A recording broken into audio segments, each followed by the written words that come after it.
when we feel stifled, right? When we feel trapped in our own experience, our own existence, there is this part of ourselves that is like demanding that we pay attention and that we set it free, that we notice the cage that we've set around ourselves. And when we started out, so many people put this cage in place.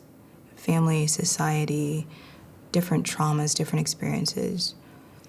And then at some point, we wake up and we're like, oh, no one else is holding this cage here at this point. Like, it's me now. And what am I gonna do about it? What do I want to do about it? What am I able to do about it? And sometimes what we're able to do about it is like, okay, I'm gonna go hire a trauma therapist, right? Like, there's some like really deep work that needs to be done in order for me to even feel safe to acknowledge anything past the cage.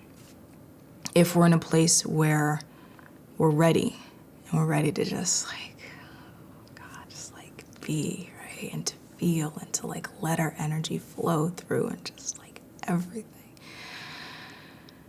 Then we get to notice what part of the path is actually aligned for us. So sometimes that might be, right? It might be something that helps to induce those states, and that nothing is, if it's healthy, right? Like nothing is good, bad, right, wrong. It's simply like, where are you on the path? And this might be the portal for you.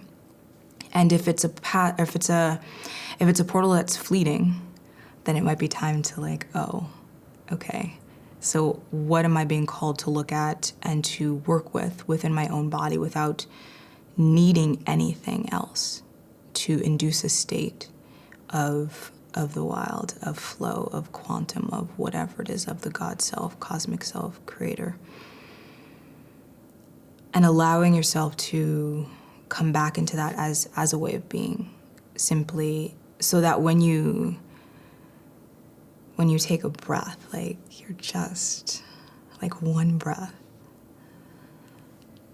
that you're able to drop like that deeply in just with an inhale.